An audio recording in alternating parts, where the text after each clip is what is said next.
All right, so we are fast approaching marathon day.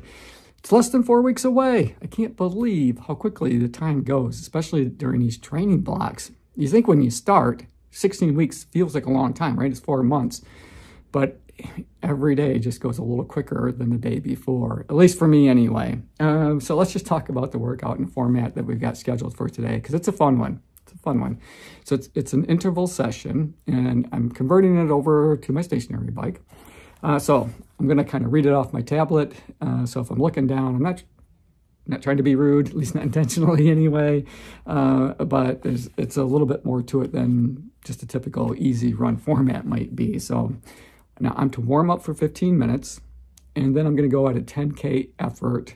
Now this says 1 kilometer, but because I'm on my stationary bike, the distance doesn't equate well from running to cycling. So instead of going 1 kilometer, I'm going to go for 5 minutes. And that formula has seemed to work out pretty well for me when I'm doing intervals on my bike. So 10K effort for 5 minutes, and then I'm going to have 90 seconds to recover, and I'm going to repeat that 3 times. But then I'm going to take 3 additional minutes to recover, and I'm going to repeat that cycle all over again. So again, 10K effort for 5 minutes, 90 seconds to recover, and 3 times. So altogether, I'll be doing 6 different interval sessions, throughout the workout, and then I'll have 10 minutes to cool down. Now, that means that the workout is going to be just a little bit longer than some in the past, but not by much. So it's going to be over an hour today. I didn't do all of the math, but it should be somewhere around maybe an hour and 5, hour and 10 minutes, something like that. So not a lot longer than usual, but just a little bit. So, I'm not quite ready to start running again. Hopefully soon.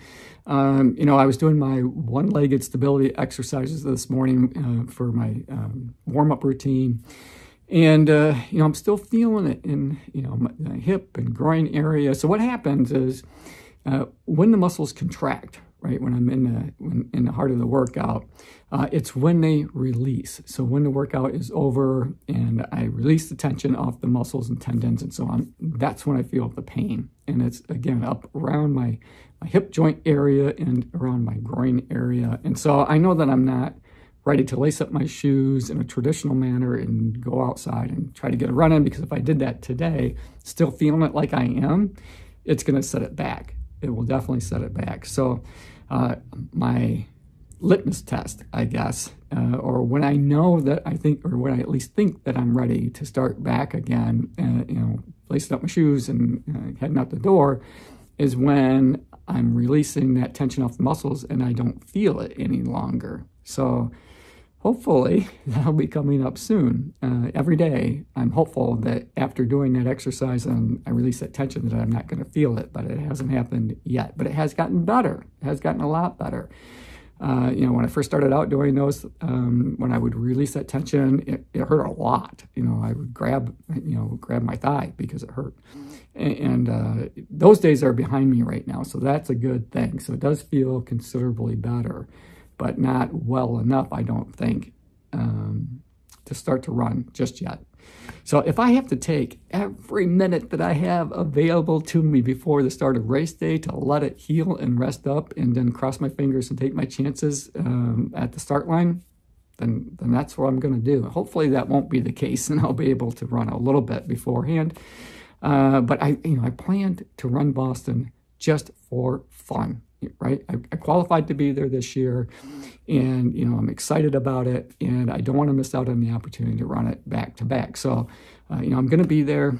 I might be very well running a party pace, just that easy going, just to try to get through and not re-injure myself.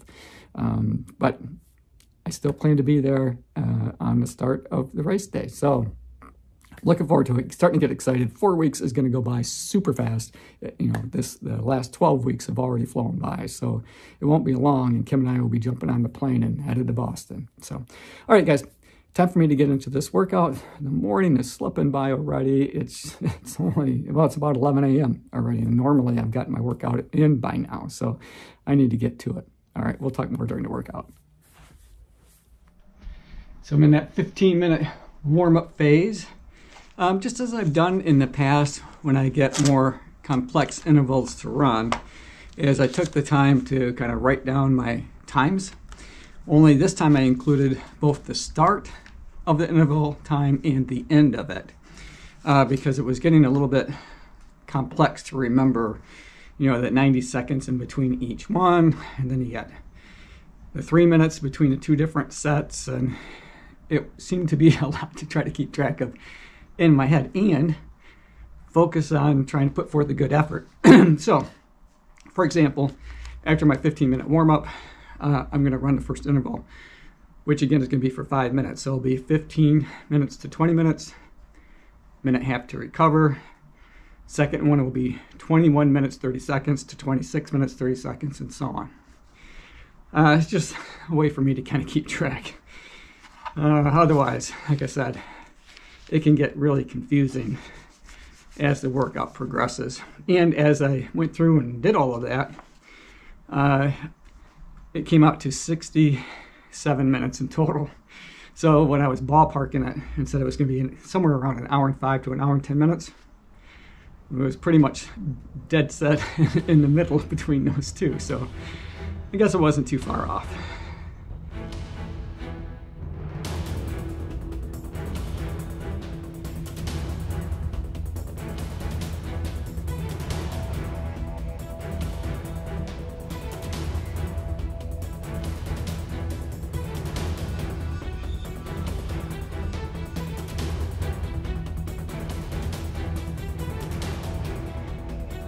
Okay, so I am wearing the rabbit half tights today. These are my favorite, I think, tights to run in, or half tights to run in for the marathon effort.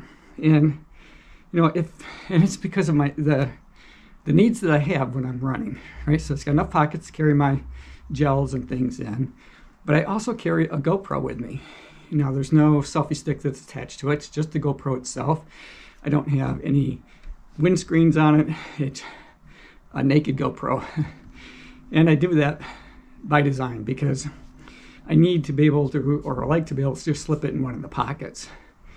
And, you know, it stays in place pretty well, but if I had a windscreen or a mic or anything else attached to it, it is too bulky and it gets caught up in my pocket. So these work out really well to be able to carry all that stuff.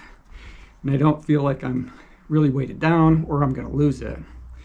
You know, if it wasn't for that, you know, there's lots of other options that I'd probably give a try. I do like the John J. Groundwork tights as well. I wore those in the Bayshore Marathon, but I did have a selfie stick in that one. Bayshore isn't as strict, I guess, as some of the other marathons, you know, especially world majors. And, you know, there's something nice about being able to just put my GoPro in my pocket and have my hands free, especially when I come up to the hydration stations or I want to take in a gel, something like that. It's really difficult to do if you've got one hand that's tied up. Imagine trying to open your gel with a camera in one hand. You're trying to rip it open. When I was in Bayshore and was doing that, I got the gel all over my hands. So it's really sticky. I got it on my camera. It's kind of a mess. So I don't mind running without the selfie stick. And I think I still get some decent footage. Not as good probably as I would if I was you know, carrying the stick like I normally do when I'm out filming myself when I run or doing a shoe review. But for, you know, the purposes of trying to share the experience with all of you, I think it does a pretty good job.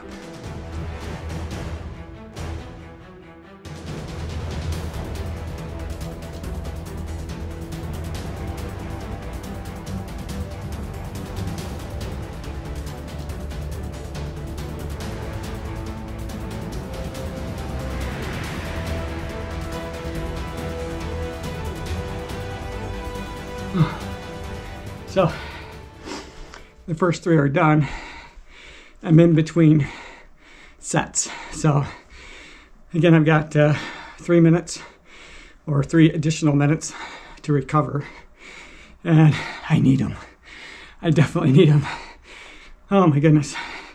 But, you know, my heart rate when I was looking down at my Garmin, at different times was up around 158, you know, beats per minute, somewhere like that. And that's, you know, turning my legs over at about 85 RPM. And that's about where I want to be. I think it's going to be a real struggle to maintain that pace for the last 3 intervals, but I'm going to do my best. All right. I'm going to recover a bit more, get a drink, and then we're going to start on the second set. Whew.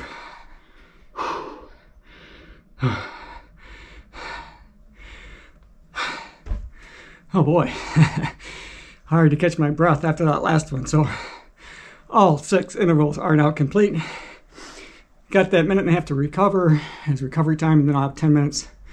Then I'll move into my cool down phase. Oh boy, one heck of a workout today. I'm really feeling it. And I'll look down at my watch real quick, check on my heart rate. And at one point it was in the 160s. So definitely got up there today. Definitely got up there. Don't know if it's going to say, you know, tempo for benefit or threshold, but it should be one of those two, I think. I'm leaning towards threshold, but if I'm wrong, I'm wrong. It did feel good to get that workout in. Oh my goodness. Whew. Gosh. Definitely needed a little time to catch my breath after that one. Oh boy. Now tomorrow's a rest day. And let's see, what is tomorrow? Thursday, so then Friday. You know what? I think Friday I'm doing more speed work. I think I'm doing speed work on Friday. So the next session will be probably similar to this one, I would imagine. I haven't looked that closely ahead to know for sure. But we're going to take it one day at a time, one day at a time. Whew. All right, I'm going to finish spinning my legs out here for 10 minutes, 11 minutes, something like that. And then we'll take a closer look at all of the numbers. Whew. All right, so that workout is complete. It was a total of 30 minutes in the pain cave. I did it 5 minutes at a time, 6 different intervals with a minute and a half in between each one, and 3 minutes in between the sets of 3. It is the first day of spring here, and as it is everywhere, but it's awfully cold. You know, it's right now, it is 29 degrees Fahrenheit, so it's below freezing. Woke up with snow on the ground again today, so it's like, oh gosh, I'm so much looking forward to warmer weather. So I hope it comes here soon. I got a little spoiled. You know, what was a couple weeks ago, it was 70 degrees. We had a couple of 70-degree days. It was just so beautiful, so nice. And Mother Nature says, nope, we're not quite there yet. We got a little bit more time to go. So all in all, I went 1 hour and 7 minutes on my bike, and it was 23.27 miles. I switched the distance over to miles on my Merrick app. If you prefer them in kilometers, just let me know that in the comment section. 261.5 was the average power, 89 was the average frequency. So I was turning my legs over a little faster than normal, and that was just to get my heart rate up into that zone that I felt was at that 10K pace. Now here's a question for you guys, and I don't have the right answer for it. I have looked to see what other people's thoughts are, but for me, when I'm running and a workout says to go at threshold pace, that's my 10K pace. But Garmin will sometimes say go at threshold pace, and sometimes they'll say go at 10K pace, which for me is one and the same. How do you guys determine what your threshold pace is when you're working out? I'd be curious to know what you guys use for metrics, or, you know, I can go in and when I'm running, I can go in and look at all the data that Garmin collects, and it'll give me a threshold, right? But it doesn't work so well to translate over to my stationary bike. So, you know, really what I've got to go on is my heart rate. So I go back and I look at what was my heart rate when, you know, I was running a 10K or, you know, something like that. So anyway, that's how I'm doing it. All right, you guys, I gotta go jump in the shower. Whew, man, I smell bad. I'm glad no one else is here in my living room except for Bella to have to put up with it. All right, I'm gonna go jump in the shower. Thanks for making it to the end of the video. Hope you enjoyed it. I enjoyed making it for you. As always, run tall, run strong. If you kind of want to know, thanks for watching, and we'll see you tomorrow.